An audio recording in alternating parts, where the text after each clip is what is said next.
बच्चों हमारा चल रहा है अध्याय 2 जिसमें हम अभ्यास प्रश्न कर रहे हैं। अब तक हमने 28 अभ्यास प्रश्न कर लिए। देखते हैं आज 29वां अभ्यास प्रश्न। क्वेश्चन नंबर 29 यहाँ कह रहा है 2 सकेंद्रीय गोलीय चालकों जिनके उपयुक्त विद्युत रोधी आलंबों से उनकी स्थिति में रोका गया है से मिलकर एक गोलीय संधारित्र बना हुआ है।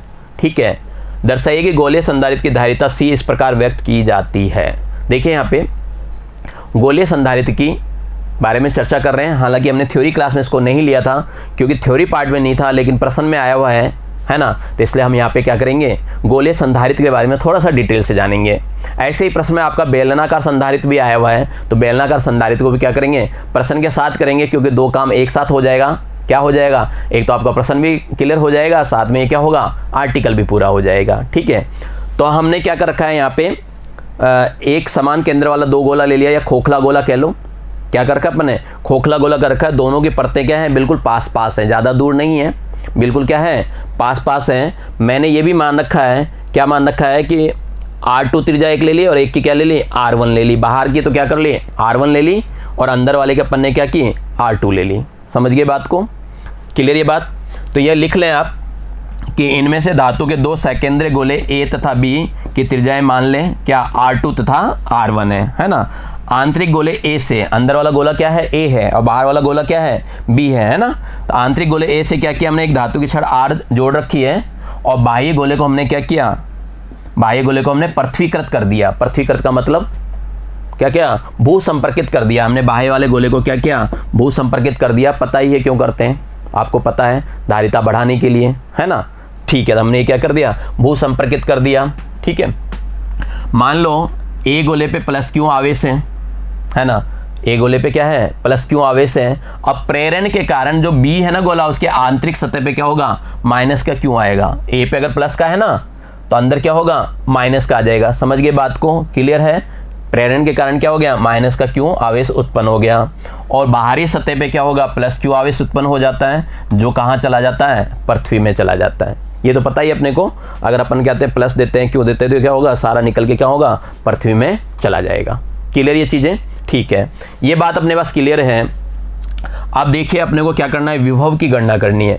अंदर क्या करनी है अपने को, विभव की गणना करनी है। ये वाला पार्ट ले लेते हैं, समझने के लिए अपन ने ये ले लिया। ठीक है, थोड़ा सा यहाँ समझ लेते हैं।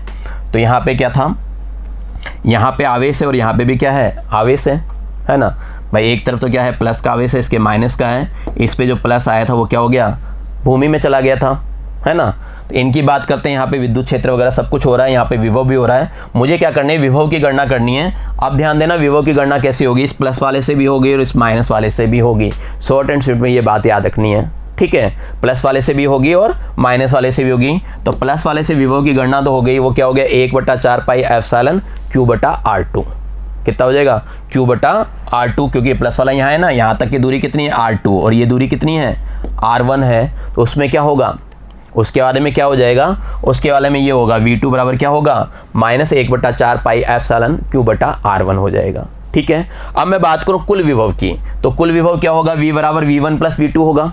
दोनों को जोड़ेंगे, दोनों में क्या कॉमन आ रहा है, 1/4 पाई एप्सिलॉन कॉमन आ रहा है ना, और क्या आ रहा है, Q कॉमन आ रहा है। Q को कॉमन ले लिया, तो फाइनली आपके पास ये बचेगा Q/4 pi epsilon not 1/R2 - 1/R1। देखिए इसका 1/R2 बच गया, और इसका क्या हुआ, 1/R1 बच गया। अब आपको क्या करना है, एलसीएम वगैरह लेना है। इनका हमने क्या किया, एलसीएम ले लिया, R1 R2 है ना। अपन ने क्या किया, एलसीएम ले लिया, तो ये आ गया R1 - R2। ठीक है, तो ये अपने पास V आ गया, विभव आ गया, अपने पास क्या हो गया, विभव आ गया। अब अपन जानते हैं कि C जो होता है वो Q/V होता है। C क्या होता है, Q/V होता है। तो यहाँ से अगर मैं Q/V निकालूँ, यहाँ से क्या करूँ, Q/V निकालूँ, इसके इधर आ जाऊँ, तो इसको मैं इधर ला सकता हूँ। एक तरीका तो ये है, समझ रहे बात को। V को इधर दे दिया, ये पूरा का पूरा पार्ट क्या किया, अपन ने इधर ले लिया, यानी ऊपर तो 4 पाई एप्सिलॉन नॉट आ गया, ये नीचे वाला ऊपर चला जाएगा, R1 R2, और ये आ गया अपने पास R1 - R2। एक तरीका तो ये है C ज्ञात करने का, जो कि रिजल्ट आ गया। दूसरा तरीका क्या है, भाग लगा लो भाई। दूसरा तरीका क्या किया मैंने, Q/V, Q का मान रख दिया और V का मान रख दिया। फाइनली निकलना तो यही है आपका, तो ये आपका रिजल्ट आ गया। प्रश्न में यही कहा था, इस रिजल्ट को प्रूव करने के लिए कहा था। थोड़ा और आगे बढ़ लेते हैं। अगर हम क्या करें उसके अंदर, पराविद्युत माध्यम रख दें तो वहाँ पे फॉर्मूला आपको पता ही है क्या बनेगा, ये बनेगा एप्सिलॉन r और आ जाएगा। तो अपने को क्या करना है, इस वाले सूत्र को भी याद रखना है और इसको भी क्या करना है, अपने को याद रखना है। दोनों सूत्र अपने को क्या होने चाहिए, याद होनी चाहिए। समझ गए, दोनों फॉर्मूले हमें क्या होने चाहिए, याद होनी चाहिए। ये फॉर्मूला याद है तो अगला प्रश्न में क्या है, न्यूमेरिकल बेस आएगा और ये क्या होंगे, केवल मान रखना होगा। हमें क्या होगा, मान रखना होगा। तो देखिए अगला क्वेश्चन देख रहे हैं, प्रश्न 30। ये कह रहा है एक गोले संधारित्र के भीतरी गोले की त्रिज्या 12 सेंटीमीटर है। अंदर कितने की है, 12 की, और बाहर वाली है कितनी, 13 सेंटीमीटर की है। बाहर वाले को उन्होंने क्या किया, भू संपर्कित कर दिया, संधारित्र बना लिया। भीतरी गोले पे कितना, 2.5 माइक्रोकूलाम का आवेश दिया गया।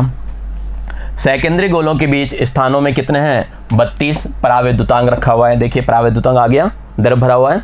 क्या पूछ रहे हैं, संधारित्र की धारिता पूछी है, भीतरी गोले का विभव पूछा है, और इस संधारित्र की धारिता की तुलना करनी है 12 सेंटीमीटर वाले किसी वियुक्त गोले की धारिता से कीजिए। व्याख्या कीजिए कि गोले की धारिता इतनी कम क्यों है। तीनों पार्ट पूछे हैं, हम यहाँ पे तीनों पार्ट को देखेंगे। तो सबसे पहले जो मान दिया हुआ है वो रख लीजिए। अपने को आवेश क्यों दे रखा है, कितना, 2.5 माइक्रोकूलाम। माइक्रोकूलाम को क्या करें, बदलने कूलाम में 10⁻⁻6 लिख दिया। R1 कितना दिया हुआ है, 13 सेंटीमीटर बाहर वाला, और R2 अंदर वाला कितना दे रखा है अपने को, 12 सेंटीमीटर दे रखा है। R2 कितना दिया हुआ है, 12 सेंटीमीटर, और इस 12 सेंटीमीटर को हमने बदला तो क्या होगा, 10⁻2 से गुणा करोगे, यही करोगे। और पराविद्युतांक कितना आ गया, तो पराविद्युतांक अपने पास आ गया कितना, 32। क्लियर, ये चीज़ें अपने को दे रखी है। चलिए, तो धारिता का सूत्र अपने को पता ही है, ये होता है 4 pi epsilon not epsilon r R1 R2 बटे में R1 - R2। अभी बताया था आपको पिछले वाले क्वेश्चन में, ठीक है। तो अपने को क्या करना है, मान रख देना है 4, पाई का मान 3.14, एप्सिलॉन नॉट होता है 8.85 × 10⁻12। आपको एप्सिलॉन r 32 दे रखा है, R1 और R2 13 और 12 है ना, और 10⁻2 और 10⁻2 दोनों को गुणा करके एक साथ लिख सकते हो 10⁻4, और नीचे ले लेंगे अपन R1 - R2। कुल मिला के सारे मान रखोगे, हल करोगे, आपके पास ये C आ जाएगा 5.5 × 10⁻9 फैरेड। ठीक है। साथ में आपको कह रखा है आंतरिक गोले का विभव बताइए। हम जानते हैं V क्या होता है, Q/C होता है। Q आपको दिया हुआ है, C हमने निकाल लिया, ये आ जाएगा 454 वोल्ट। ठीक है। सी पार्ट में क्या कहा, सी पार्ट में उन्होंने कहा था 12 सेंटीमीटर का एक वियुक्त गोला लेना है। 12 सेंटीमीटर यानी 12 × 10 की घात कितना हो गया, -2 मीटर हो गया। ठीक है। यहाँ हम जानते हैं इसके लिए सूत्र होता है C 4 pi epsilon not R। मान रख दीजिए 4, पाई का मान 3.14, एप्सिलॉन नॉट का मान 8.85 × 10 की घात कितना होता है, -12, और R दिया हुआ है आपको कितना, 12 × 10 की घात -2। क्लियर ये बातें, सबको हल करेंगे तो आपके पास ये आ जाएगा 1.33 × 10 की घात -11 फैरेड।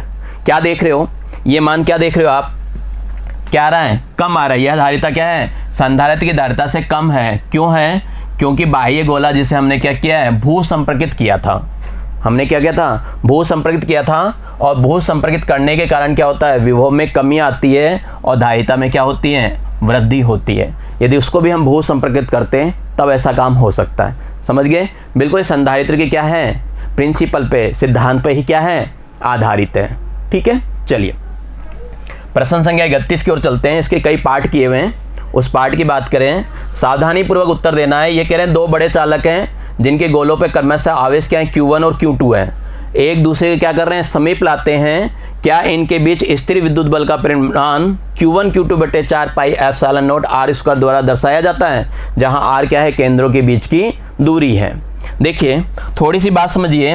अब अपने पास क्या है, दो गोले हैं, है ना, ये दो गोले हैं, इन पे मान लो एक जैसे आवेश हैं, प्लस आवेश हैं। यहाँ पे क्या है, इनके क्या है, ये प्लस आवेश हैं, और इस पे भी क्या है, प्लस आवेश है। ठीक है। इनका जो आवेशों का केंद्र मापन यहाँ मानते हैं, यहाँ मानते हैं, और इनके बीच की दूरी जो भी मानना चाहें R मान लें। जब अपन इनको बिल्कुल पास लाते हैं, हम क्या करते हैं, पास लाते हैं, तो आवेशों में आपस में क्या होता है, प्रतिकर्षण होता है, और इससे आवेश क्या होते हैं, दूर हट जाते हैं।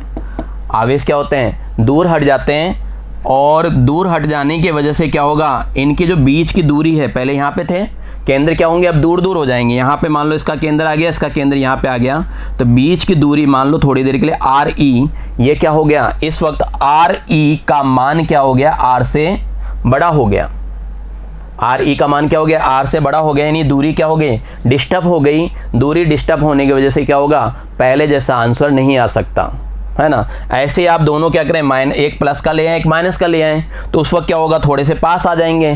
तो इस बार क्या होगा, रिजल्टेंट जो आर होगा पहले से क्या होगा, कम हो जाएगा। तो कुल मिला के कम या ज़्यादा तो हो ही जाता है, कम या ज़्यादा हो जाता है, वो नहीं रह पाता, इसलिए आंसर ये वाला प्राप्त नहीं होगा। तो इसका जवाब क्या है, नहीं। ठीक है, इसका जवाब क्या है, ऐसा नहीं होगा। कारण मैंने आपको बता दिया, आप थोड़ा और डिटेल में लिख सकते हैं। ठीक है, बी पार्ट देखें। इन्होंने कहा यदि कूलाम के नियम में 1/r³ निर्भरता का समावेश 1/r² के स्थान पर हो तो क्या यह गाउस नियम अभी भी सत्य होगा। गाउस नियम में आपको बता दिया था संरक्षित क्षेत्र होते हैं, उसके लिए 1/r² नियम का पालन होना आवश्यक है। तो अगर ये 1/r² के नियम का पालन नहीं करेगा तो नहीं होगा। ठीक है, सीधी सी बात है, नहीं होगा। व्युत्क्रम वर्ग के नियम का पालन होना चाहिए। ठीक है, सी पार्ट पे चलते हैं। सी पार्ट पे है कि एक स्थिर विद्युत क्षेत्र विन्यास में एक छोटा प्रेक्षण आवेश किसी बिंदु पर विराम से छोड़ा जाता है, क्या यह उस बिंदु से होकर जाने वाली क्षेत्र रेखा के अनुदिश चलेगी। आपको बताया हुआ, जब आपको विद्युत बल रेखाएं वगैरह पढ़ाई तो वहाँ पे बताया आवेश कैसे चलता है, उसके स्पर्श रेखा के अनुदिश चलता है, ना कि उसकी दिशा में चलता है। कैसे चलता है, स्पर्श रेखा के अनुदिश चलता है। अगर आपका समान विद्युत क्षेत्र है, यूनिफॉर्म है, जब तो कोई दिक्कत नहीं है, ऐसे ही चलेगा वो, क्योंकि इसका जो स्पर्श रेखीय दिशा भी ये आएगी। लेकिन अगर इस तरह है, आपका क्या हो, इस तरह हो, यानी वक्राकार है, तब ये कैसा चलेगा। देखिए यहाँ पे तो इसकी दिशा इधर होगी, यहाँ पे क्या होगी, इधर होगी। स्पर्श रेखा की क्या होती है, अनुदिश होती है ना। तो दिशा क्या होती है, स्पर्श रेखा के अनुदिश होती है, यानी वेग के दिशा में नहीं होती, त्वरण के दिशा में होती है। तो हम ये बोल सकते हैं यहाँ पे कि बल रेखा कण के त्वरण की दिशा को व्यक्त करती है, वेग की दिशा को व्यक्त नहीं करती है। अतः परीक्षण आवेश क्षेत्र रेखा का अनुसरण तभी करेगा जबकि क्षेत्र रेखा क्या हो, सरल रेखीय हो। अगर क्षेत्र रेखा वक्रीय है तो ये उसका अनुसरण नहीं करेगा। ये भी ले सकते हैं और साथ में इस बात को भी हम समझा सकते हैं। देखते हैं डी पार्ट में क्या पूछ रहे हैं। डी पार्ट में पूछ रहे हैं इलेक्ट्रॉन द्वारा एक वृत्तीय कक्षा पूरी करने में नाभिक के क्षेत्र द्वारा कितना कार्य किया जाता है। बहुत देखो वहाँ पे क्या है, संरक्षित क्षेत्र है। संरक्षित क्षेत्र में बंद वक्र में किया गया कार्य क्या होता है, शून्य होता है। तो सीधा सा जवाब दे सकते हो, शून्य होगा। और साथ में आपको ये भी बताया है कि पथ कैसा भी हो कोई दिक्कत नहीं, हम बिंदुओं की बात करते हैं। तो अब आपका क्या हो, वर्ताकार की जगह दीर्घवर्ताकार ले लो, तब भी क्या होगा, कार्य शून्य ही आएगा। तो यही चीज़ अपन ने यहाँ लिख रखी है, इसको आप अपनी भाषा में लिख सकते हो, शून्य होगा। क्योंकि इलेक्ट्रॉन पर नाभिक का जो बल है, इलेक्ट्रॉन को वृत्तीय पथ पर गति करने के लिए आवश्यक अभिकेंद्रीय बल प्रदान करता है ना। और तथा यह इलेक्ट्रॉन की गति के लिए क्या होता है, लंबवत होता है। ये अपन जानते हैं पहले से, है ना। और यहाँ पे जो काम की बात है वो ये है, यह दीर्घवर्तीय पथ पर भी गति के लिए सत्य है, क्योंकि विद्युत बल क्षेत्र क्या होता है, मेन बात यह है, संरक्षित होता है ना। इसलिए वहाँ पे बंद वक्र में किया गया कार्य क्या होता है, शून्य होता है। समझ गए बात को। चलिए देखते हैं इसका ई पार्ट क्या है। ई पार्ट कह रहा है कि हमें ज्ञात है कि एक आवेशित चालक के पृष्ठ के आर पार विद्युत क्षेत्र असंतत होता है। ठीक है, और क्या वहाँ विद्युत विभव भी असंतत होगा। देखिए थोड़ा सा समझिए, आपने ये देखा था गोले के बारे में हमने विद्युत क्षेत्र के देखा था, तो वहाँ पे हमने देखा था पृष्ठ पे क्या था, सबसे अधिक था विद्युत क्षेत्र ई, है ना। और पृष्ठ से जितना दूर जाते गए उतना क्या हुआ, घटता चला गया, 1/r² के समानुपाती आया था। लेकिन जैसे ही हम अंदर आए थे वहाँ पे क्या हो गया था, 0 हो गया था। अंदर आने पे क्या हो गया था, 0, यानी यहाँ पे कुछ नहीं था और इधर वही कहानी थी। तो बीच में क्या हो गया, मेरा वक्र टूट गया, विद्युत क्षेत्र का वक्र क्या हो गया, बीच में टूट गया, वक्र टूट गया। ग्राफ देखा था अपन ने, वहाँ पे अपन ने क्या किया, ग्राफ भी बनाया था। तो बीच में क्या हो गया, गोले के अंदर विद्युत क्षेत्र होता ही नहीं, वहाँ वक्र टूट जाता है। जहाँ वक्र टूटता है उसी को असंतत कहते हैं। लेकिन अंदर विद्युत क्षेत्र नहीं है तो क्या होगा, विभव समान होता है। विभव क्या होता है, कांस्टेंट होता है। तो विभव का जो होता है ग्राफ वो बाहर भी होता है, अंदर भी होता है ना, हर जगह होता है। तो विभव तो क्या होता है, सतत होता है, और विद्युत क्षेत्र क्या होता है, असतत होता है। तो यहाँ कह सकते हैं कि विद्युत विभव क्या होता है, सतत होता है। समझ गए बात को। चलिए और देखते हैं, एफ में भी कुछ पूछा जा रहा है हमसे, किसी एकल चालक की धारिता से आपका क्या अभिप्राय है।